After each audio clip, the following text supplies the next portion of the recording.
Welcome back to the #1 home improvement YouTube channel in the world. It's been a while. It's been a long while. It's almost been a month since I've really done anything with YouTube. A lot of YouTubers take a break around this time of year. Might get into the reason why on the Handyman Business YouTube channel. I'll have a link for that in the description. Also, there is a full video on the business side of this project that you're going to watch today already up on the Handyman Business YouTube channel. So if you're interested in the logistics behind how I got the job, the money behind the job, everything business related, it'll be on that channel. Find that in the link below. This is an unoccupied condo, townhouse. Don't really know what they called them back then in 1890. It's fully furnished, and that is because it's staged. They have an interior designer, comes in, looks at your space, and they fill it with furniture and knickknacks and paintings to make it look as best as it's ever going to look. That's why you're going to see furniture and place settings and all that business. At the end, I'm going to answer the most asked question. Even though you haven't watched the video, I know what your most asked question is going to be, and I'm going to answer that at the very end of the video. I hope you enjoy it. Give the video a like and click the subscribe button and the bell so that you know when these magnificent videos get uploaded. Okay, this is it. Built in 1890. Like I said, I'm way down in it, in the heart of the historic district. Pretty cool. I'm not sure which one it is. Okay, I was way off on the price of this condo. Walked in here. So this is the main floor. And then there is a basement from 1890. It's been through extensive renovations over the years. This here is original. This hardwood floor is original. This is original. This trim here, probably not original. Take a look at the kitchen real quick.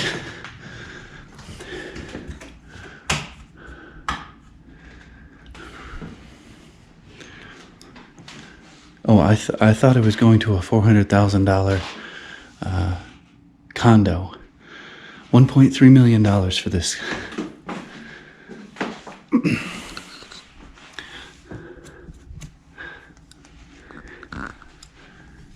All that cracked out grout needs to be recaulked.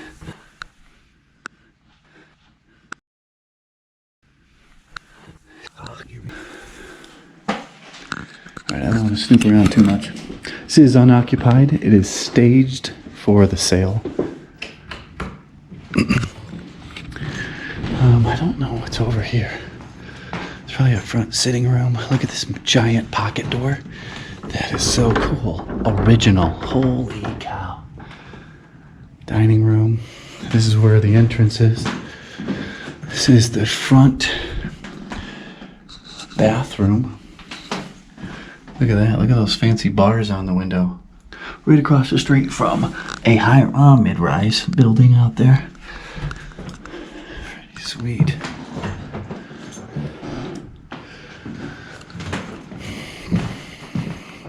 Love these old floors. Squeaking. This here is probably newer. This whole basement is probably new. I don't even know what's... even going here. This video is sponsored by Market. I've talked about this app, and I'm still getting emails, still getting direct messages, still even getting Patreon messages about this app. For those of you who are new, it's a phone app. It's a business management phone app. You manage your business from your phone. I'm going to give you a quick rundown of what it does and some of the key features that I use and that have been high value for my business. There's some acronyms out there. CRM. What the heck is a CRM? It's Customer Relationship Management. That's a big, broad topic, and this app covers all of it. It's hard to put this into words because it does so much and it does it so well. Scheduling, and there is some automation built into that scheduling. Anything involving a schedule, whether you have to go to an estimate, whether you have to invoice, whether you have to follow up on that invoice, whether you have to follow up on an estimate, it's all contained in the scheduling of this app. Financial part of managing a business and the marketing part of managing a business. There is a platform for both of those. I'm going to put some screenshots up so that you can get an idea of what you're going to get, what you're going to look at when you pull your phone out of your pocket and you want to know what jobs pay you the most money. With a few clicks on your phone while you're sitting on the toilet, you can get that figured out. This app does have the capability of scaling up and managing employees. The app is fully customizable for what your business is. Now, the main benefit for me, I run at maximum capacity. What this app gives me is time, and it reduces my stress level. Kind of like an electronic assistant. With the automation that's built into this app, following up with customers is automated. It will separate you from the competition. Simple things such as branded estimates. You can do a full estimate from this application. Link will be in the description. Tell them the handyman sent you. Oh, it's just a closet. This might be to a garage. Oh. Would you look at this? It's a huge garage. There's 4 units in this building. Go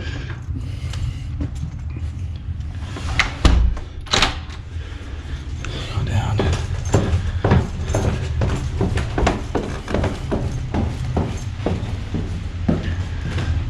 The master bedroom is below grade.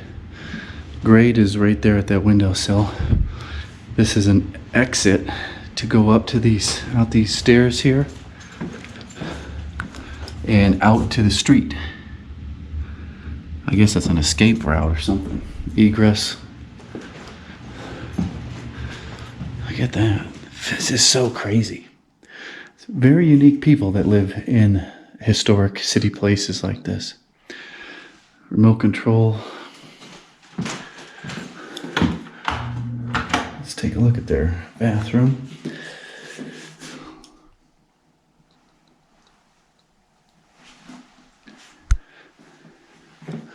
Shower, pretty neat. Stand-up shower. All right, now to the bedroom that I have been tasked with painting. All right. Down here, there's another shower, another bathroom.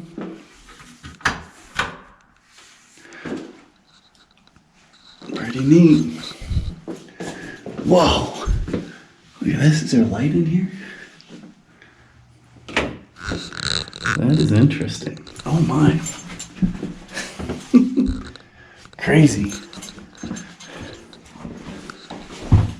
I'm guessing this is an access for a crawl space or something. Yeah. So, they said it's a bedroom. I was expecting a, normal sized bedroom. There's this hallway. This wall has to get painted. This wall has to get painted. All around here.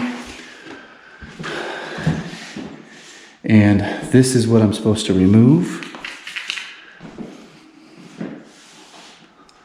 God, I don't even know if that's wallpaper. That may just come off. I may not even need my steamer. Got your bars, because you have to have bars on your window, and your $1.3 million inner city condo. Not touching the ceiling, not painting the doors, not painting the baseboard, just up and around. And for those of you joining, this is just a small project that I'm doing today, which is painting this small hallway and this bedroom. To get this project started, I've got my steamer heating up. I'm not going to tape off. It's just, you can either tape or you can cut. And I think they're both about the same amount of time, but then you have a whole bunch of tape. I mean, just imagine taping all this off, all these doors.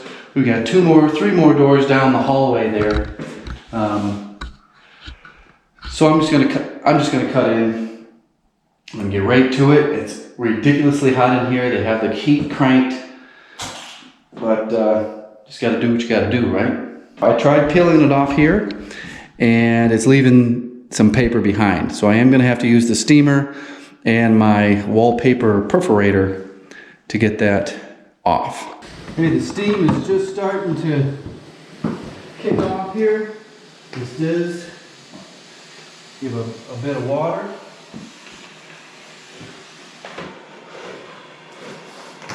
So we gotta be wiping the wall down.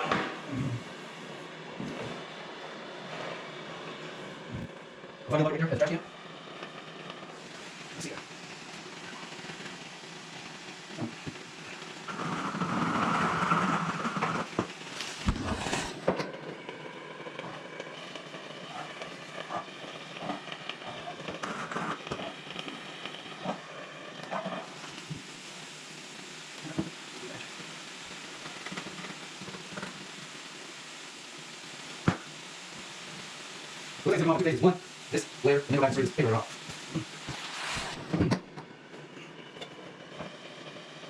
There we go. Come on, now.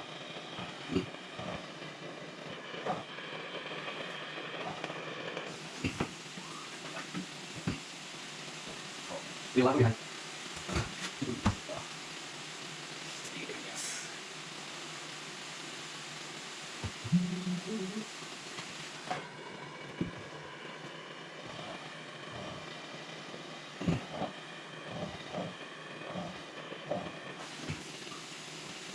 That's good.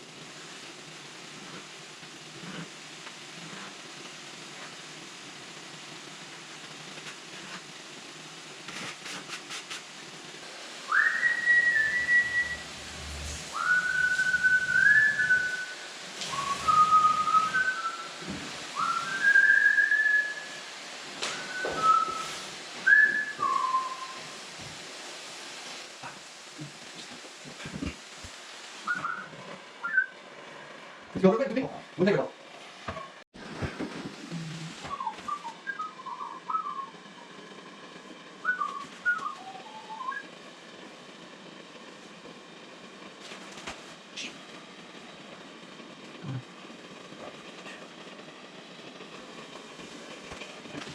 At this stage, all the wallpaper is off. There's just the glue residue. It's water soluble. It's real easy with the steaming hot water and a damp rag.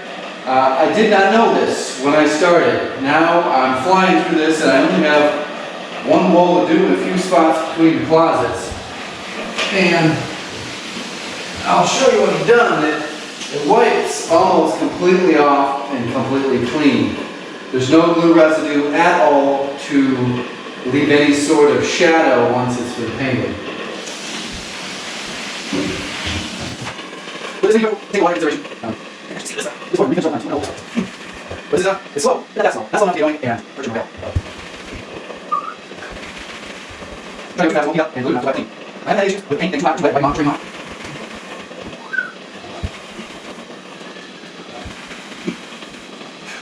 Okay, this spot, I'll go through white angles. And one of these white.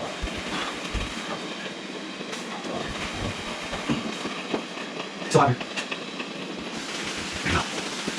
Well, this technique I just kind of discovered. I've done this with, I guess, the face of it, the colored face of the cars. I'm rolling it back on itself. Keeps it clean. My hands don't get covered in the glue. Just going inch by inch, couple inch by couple inches. It's going pretty easy. It'll probably be an hour and a half total time to remove this one stripe. Now if I had this technique perfected from the very beginning, I'd probably cut that down to 45 minutes. Hopefully when you go to do this, you can speed up the process by using a couple of these techniques. Real easy, low labor intensive. It's not back-breaking, quite easy. Okay, the walls are 100% clean of glue, any residue, and it is just like new, ready to paint. I'll do both sides all the way to here, then I'll cut in down there and at the top, just work my way all the way around. Then I'll come back and pull the switch plate covers off and then I will roll it on. Save the easy work for last.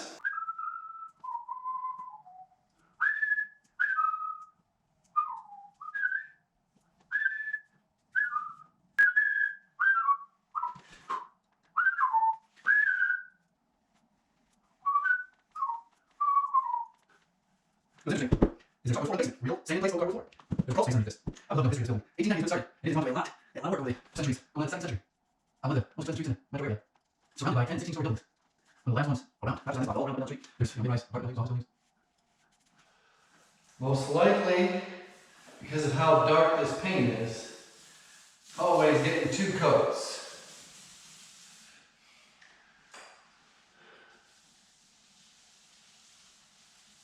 And I want it to have time to dry so I can paint this room and then just go back to where I started, paint the hallway.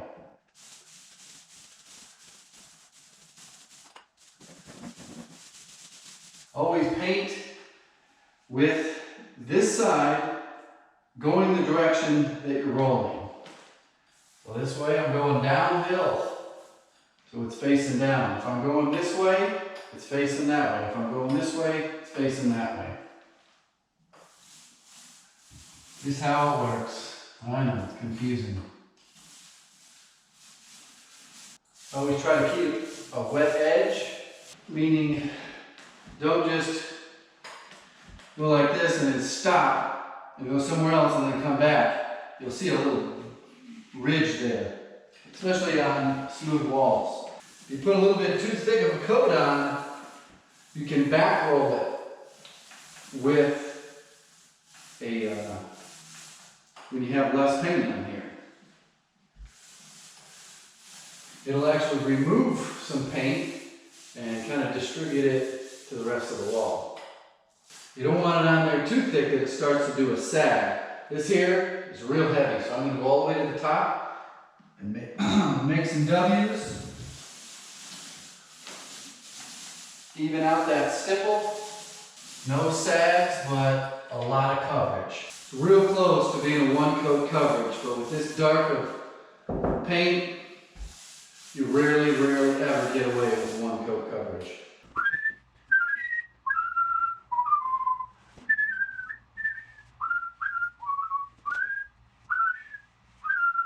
These are 12-foot ceilings, believe it or not. All right, we're all done. There's a gaggle of realtors running around the place.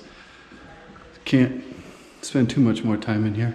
This wall's still drying, so it's not quite even. Same with this wall. Hallway's all done. Took 2 coats to cover up that tan.